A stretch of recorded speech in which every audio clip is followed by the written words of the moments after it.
మీరు చెప్పింది అక్షర సత్యం కాదంటలేదు, కానీ నేను చెప్పేది అది కాదు సార్. ఓటీటీ ప్లాట్ఫామ్లో మన దగ్గర ప్రజల దగ్గర డబ్బులు తీసుకునేటప్పుడు సబ్స్క్రైబ్ చేసుకుంటున్నారు, కానీ ఏదన్నా చూడాలి అంటే మరికొంచెం డబ్బులు అడుగుతున్నారు, లేదంటే మళ్ళీ ఇంకొకసారి సబ్స్క్రైబ్ చేసుకోవాలి, దానికి ప్రీమియం కట్టాలని చెప్తున్నారు. యాడ్లు రాకూడదు కానీ యాడ్లు వస్తున్నాయి.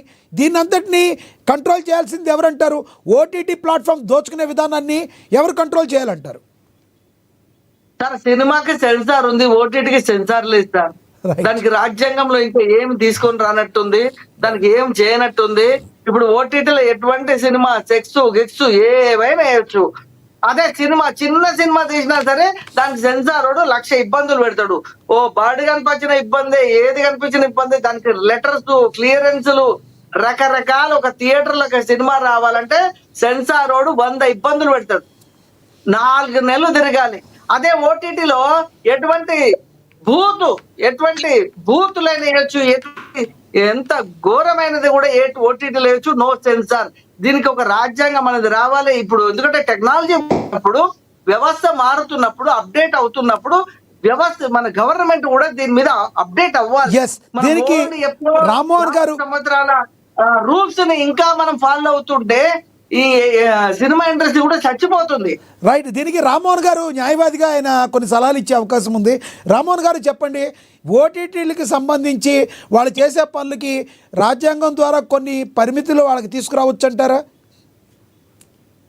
ఇప్పుడు గతంలో మనకు ప్రింట్ మీడియా ఉన్నప్పుడు ప్రెస్ అకాడమీ ఉండేది, మరి ఎలక్ట్రానిక్ మీడియా వచ్చినాక కొంత రకరకాలకు పోయింది. ఎలక్ట్రానిక్ మీడియాను కూడా ఇందులో కలిపి చట్టం చేయాలి. ఇప్పుడేమో తప్పనిసరి. ఇప్పుడు సోషల్ మీడియాకి ఏం చట్టం ఉంది చెప్పండి? సోషల్ మీడియా సమస్య అదే కదా, భావస్పష్టన స్వేచ్ఛ ఉంది, ఏదంటే మాట్లాడుతున్నారు. అందుకనే మీరు తిరిగేసి ఆలోచన చేస్తున్నారు నిర్మాతలు వీళ్ళంతా. నేను సినిమా మన ప్రొడ్యూస్ ఏదైతుందో దానిలో ఖర్చు తక్కువ చెప్పుకోమని సుప్రీంకోర్టు మనకు చెప్పింది కదా. మీరు వేల కోట్ల రూపాయలు పెట్టి సినిమాలు ఎందిస్తున్నారు, అదే కంటెంట్ తో తక్కువ సినిమా తీయొచ్చు కదా. కాబట్టి సినిమా హీరోలకు హీరోయిన్లకు స్టార్డమ్ ఉన్న వాళ్ళకి కాకపోతే మీరు గతంలో దాసనారాయణరావు మంచి ఉదాహరణ తీసుకోండి. ఇప్పుడు మీరు అంటున్నారు కదా వాళ్ళు చూస్తారు, వీళ్ళు కాకపోతే ఇంకోటి వస్తారు అంటున్నారు నిర్మాత పెట్టడానికి. మీరు కొత్త వాళ్ళని పరిచయం చేయాలి, ఎందుకు కాదు? కొత్త వాళ్ళని పరిచయం చేసిన దర్శకులు లేరా, నిర్మాత లేరా? ఏమవుతుందంటే సార్, కొత్త వాళ్ళని పరిచయం చేస్తాము, కొత్త వాళ్ళని తీసుకుంటాం సార్. కొత్త వాళ్ళని ఇంట్రడ్యూస్ చేస్తే థియేటర్ కి జనం రాడు. ఎందుకంటే చూడండి, మీరు కూడా చూడండి, స్టార్ ఉన్న సినిమాకి 90% జనం పోవడానికి చూస్తారు.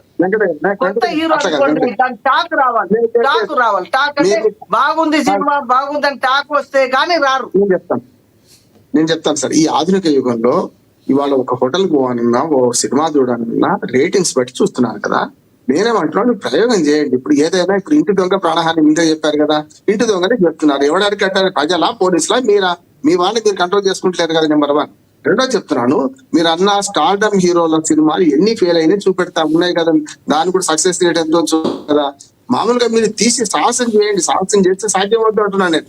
ఓ రంగం చెప్పానంటే మీరు ఆ పనే చేస్తే ఇలాంటి రిస్కే తీసుకుంటలేదు కనుక ఆ సమస్య లేదు. ఇప్పుడు గతంలో అనేది సినిమా నిర్మాతలు ప్రేక్షకుల స్థాయి దిగజారిందండి, వాళ్ళ స్థాయి తగ్గింది, అందుకని వాళ్ళకి తగ్గట్టు మేము సినిమా తీస్తున్నామని మీరు తీస్తున్నాం కానీ మేము చూస్తున్నాం ప్రేక్షకులు అంటారు. పరస్పరం ఆరోపించుకుంటూ లాభం లేదు. నేను ఒక మాట చెప్తున్నా, ఇప్పుడు మీరు దొంగలు హీరో చేసుకుంటూ, ఇవాళ స్మగ్లర్లు హీరోలు చేసుకుంటూ, విలన్ హీరోయిజం ప్రోత్సహించి సినిమాలు, దుర్మార్గమైన సినిమాలు, హింస, ఇంకేమైనా రక్తపాతం తప్ప ఉందంటారా ఈ సినిమాలలో? ఇప్పుడు కొత్త సినిమాలలో ఇంట్లో అది చూపెట్టుకుంటూ మీరు ఐబొమ్మ రవిని మాత్రం మారమంటున్నారు. ఐబొమ్మ రవి చాలా మంచివాడు కావాలంటున్నారు. ఎట్లా సరికి ఏమైతుంది? ఐబొమ్మ రవి ఇప్పుడు ఓ రకంగా చెప్పాలంటే మామూలు సామాన్య ప్రజానికి హీరో అయిపోయింది వాళ్ళ. మీరు చేయండి, మీరు చేసుకుంది కదా, చేసుకున్నంత మీరు సినిమా స్టార్డమ్ హీరోని ప్రోత్సహించకుండా నిజంగా కథనే హీరోగా భావిస్తే, కథను చెప్పే పద్ధతిలో మీరు హీరోయిజం పాటిస్తే వరకు చెప్పానంటే అప్పుడు నడుస్తాయి సినిమాలు. బలగానికి ఏ స్టార్డమ్ చెప్పండి, మనకు డీజెటీలో వచ్చింది ఏ స్టార్డమ్ అని చెప్పండి, సక్సెస్ కాలేదా? కథనంలో తేడా ఉంటే మంచి సినిమాలు చూస్తారు. నేను చెప్తున్నాను, ఇప్పటికి ఓటీటీలో నేను 10 సినిమాలు లిస్ట్ తయారు చేసుకున్నాను, రోజుకు సినిమా చూస్తాను. ఫస్ట్ ఏమో ఉంది అంటున్నాడు. మీరు ఈ 100 రూపాయల చూద్దామా, 1000 రూపాయలు చూద్దామా? మీరు అన్న ఇప్పుడు నటికుమార్ గారు అయితే పూర్తిగా ఉల్టా మాట్లాడారు. అంటే హీరోలు రిక్వెస్ట్ చేసుకోండి, మేమేం చేస్తాం? మీరు థియేటర్లో మీ సినిమా ప్రేక్షకులు ఆహ్వానించాలనుకుంటే మీదో పరిశ్రమ, మీరు కూడా తక్కువ ధరకు అమ్ముతా అంటే ఎవడైనా వస్తారు మీ దగ్గరికి. మీరు 10 రూపాయల పాప్కార్న్ 100 రూపాయలకు అమ్ముతుంటే ఎవరు వస్తారు? అందుకని నేను మధ్యతరగతి వాళ్ళు కూడా అంటున్నాను, మీకు ఆ స్తోమత లేకపోతే అక్కడికి పోకండి, ఆ థియేటర్లు బహిష్కరించారు. ఎవడొద్దంటున్నాడు, ఎవడు పోమంటున్నాడు? మిమ్మల్ని పోకుండా చూసుకొని ఓటీటీ ఒక 4 రోజులు అయిపోతుంది.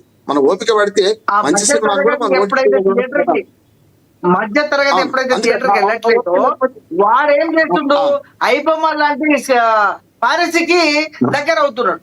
ఇప్పుడు అన్నట్టుగా ఇప్పుడు వెళ్ళొద్దు అంటే ఏం చేస్తుండ్రు, ఇంటర్నెట్ చీఫ్ లో వచ్చేసి చూస్తున్నాడు. వెంకట గారు తప్పు వాళ్ళని పట్టాలి, మనల్ని పట్టాలి. మన మీద తప్పు వాళ్ళదా నేను అంటున్నాను. అవును, మార్గం ఉంటది. ఇప్పుడు ఒక మార్గం ముట్టుకపోతే ఇంకో మార్గం తెలుసుకుంటదండి. ఒక గదిలో పిల్లలు వేసినా మేము తిరగబడుతుంది అంతే. మీరు అక్కడ రాని దీని మీద ఫిలిం ఛాంబర్ గానీ, మేము గానీ, కౌన్సిల్ గానీ చాలా వరకు ఈ థియేటర్ లో ఈ పాప్కార్న్ రేట్లు ఇవన్నీ తగ్గాలి చెయ్యాలని చెప్పి దీని మీద చాలా వరకు ఫైట్ చేసినా కూడా ఎన్ని రకాల కంప్లైంట్ చేసినా కూడా అది అవ్వడం లేదు. వాళ్ళు ఎందుకు అవడం అది చెప్తాను. ఏమంటారు, నేను చెప్తాను సార్. నేను వినియోగదారుల సహకార సంఘం నుంచి మాట్లాడుతున్నాను. 20 రూపాయల ప్రింటెడ్ రేట్ ఎంఆర్పీ రేట్ కన్నా ₹1 ఎక్కువ అని బస్ స్టాండ్ లో మేము కేసులు పెట్టినాం. ఇప్పుడు ఏం చేశారు, మీరేం చేశారు, ఎంఆర్పీ అదే కిన్లే బాటిల్ ₹100 దాని మీద రేట్ ప్రింట్ చేస్తున్నారు. ప్రీమియం అని పెడుతున్నారు, దాని ప్రీమియం రేట్ అంటున్నారు. మరి ఏం చేస్తాం, చట్టానికి దొరకలేదు కదా. అందుకని సుప్రీంకోర్టు హెచ్చరించింది, మిమ్మల్ని హెచ్చరించింది, మీ అందరినీ కూడా. నిర్మాతలు అనవసరంగా హైప్ క్రియేట్ చేయకండి. మీరు స్టార్డమ్ హీరోలకు 70% మీకు హీరోయిన్లకు టెక్నీషియన్లు ఖర్చు అవుతున్నది కదా, మిగతా 30% కదా. అంటే 24 క్రాఫ్ట్లలో లైట్ బాయ్ నుంచి మొదలు పెట్టి అందరూ కష్టం చేస్తేనే కదా సినిమా నిర్మాణం అయ్యేది. వాళ్ళ గురించి ఎవడు పట్టించుకుంటున్నాడు? అందుకని ఏమన్నారు, రేవంత్ రెడ్డి గారు అదే సూచన చేశారు. వాళ్ళ ఓట్ల కోసమైనా సరే మంచి సూచన చేశారు. 20% హైప్ క్రియేట్ చేసి మీరు ఏదైతే చెప్తున్నారో ఫస్ట్ డే ప్రీమియం షో అంటున్నారో ఆ రేట్లు పెంచితే 20% వాళ్ళ సంక్షేమ నిధికి ఎత్తికిస్తలేరు. మీరు మొన్న 1000 చేయమంటే ఒప్పుకోరు, 1500 చేయమంటే ఒప్పుకోరు. వాళ్ళకి మాత్రం కొసురుతుంటారు. వాళ్ళ సమ్మె చేసి స్తంభింపజేసినా కూడా పక్క రాష్ట్రాలకు పోయి సినిమాలు తీసుకొని వచ్చారు మీరు. అటువంటిది మీరు మీ దానిలో చక్కబరుచుకోకుండా ఇవాళ ప్రేక్షకులు నిందించడం, ఐబొమ్మ రవికి ఇవాళ ఆదరణ లభించడానికి కారణం మీదే. మీ దుర్మార్గమైన చర్యల వల్ల హీరోయిన్లు మారకపోవడం వల్ల వస్తున్న సమస్య. చల్లగల్లకుండా కూర్చొని శ్రమ చేస్తున్నారు, ఫైటింగ్ చేస్తున్నారు కాదు. వాళ్ళ శ్రమకు తగ్గ ఫలితం తీసుకోవడం వేరు, దోపిడీ వేరు. ఎక్స్‌ప్లాయిటేషన్ అంటే ఏంటంటే శ్రమ కంటే 100 రెట్లు ఫలితం ఎక్కువ తీసుకుంటారు. వాళ్ళ శ్రమ కంటే సినిమాలు తక్కువ చేస్తున్నారు, ఆ రకంగా స్టార్డమ్ పెంచుతున్నారు. నేను అదే అంటున్నాను, స్టార్డమ్ వాళ్ళకి వచ్చింది ఎక్కడి నుంచి? చిరంజీవి గారు పెట్టి పుట్టి మొదట వచ్చారు. ఆయన కుటుంబంలో ఎవరైనా సినిమాలు ఉన్నారా అంతకుముందు? అల్లామలింగ గారు తప్ప ఎవరైనా ఉన్నారా? అందుకని నేను ఏమంటానంటే ఒక మెగా ఫ్యామిలీ తయారైనా, ఒక లేకుండా నందమూరి ఫ్యామిలీ తయారైనా, వీళ్ళందరూ తయారైనా కూడా ఇవాళ సినిమాలలో కొత్త వాళ్ళని ఆహ్వానించండి, కథలను ఆహ్వానించండి, కొత్త టెక్నీషియన్ ఆహ్వానించండి. గట్టి సినిమా రంగం స్టైలెడ్ కావాలి. ఇట్లాగే రామ్మోహన్ గారు అన్ని కుటుంబ